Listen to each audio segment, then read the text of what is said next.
بەداخەوە ئەمڕۆ کاتژمێر 6:58 خولەک ژووری کۆنتڕۆڵمان ئاگادار کراوەتەوە بە بوونی ڕووداوێکی ئاگر لە چەشنی ئاگرێکی گەورە بۆ مەبەستێمە دەست بە جێچوارتیمان ڕاهەڵە کردو بۆ شوێن ڕوودا و کە شوێنی ڕوودا و ئەم جێگایە کە ئێستا کۆنگرێ ڕۆژنامەوانی تیادا بەسین بۆیەکە لە نزیکی لە گۆڕەسانی شێخ ئەحمەد واتە دواوەی با بڵێم فامیلی مۆڵ بەشێک لە کۆگاکانی فرۆشی بیناسازی لەم جێگایانەدان و بەداخەوە ڕووداوەکەمان ڕووداوێکی گەورەی لوتکەیی بووە لە زمانی چوارەمی ڕووداوی ئەندازەی ئاگرەکانە. ئەم ئاگرە بە ئەندازەیەک زۆر مەترسیدار بووە لەگەڵەوەی کە ئێمە هاتینە شوێنی ڕوودا و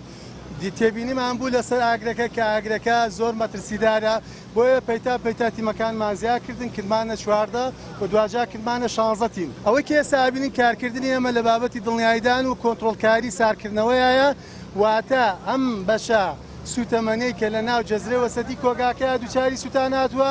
و دڵنیایی بین و ئەم پاشکۆ و سوتەمەنێ ماوەی کە هەیە کەڵەکە بووە و کۆنتڕۆڵی بکەین. هەڵبەتەم کۆگایەکی کاکەیەک بووە کە خاوەنی کەدی تایبەتە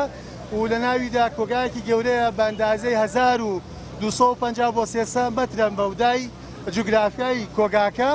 بەڵام بە پانی و درێژەکەی کە یەک کۆگا بووە و مادەی کەرەسە و کاڵای بیناسازی تیا بووە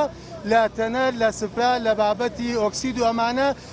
مادەی پلاستیک و زیالەوە کە مەترسی لەسەر تەواوی ئەطراف هەبوو و ئەگە زوو خێرایی کۆنتڕۆڵکردنمان بەو ئەندازەیە نەبووایە ئاگرەکە تەشەنەیەک لەبەرەوەیەوە ئاگرەی لوتکەیی بووە و لە سەروی مەترونی و بۆ 2 مەتر تا 3 مەتریشمان هەبووە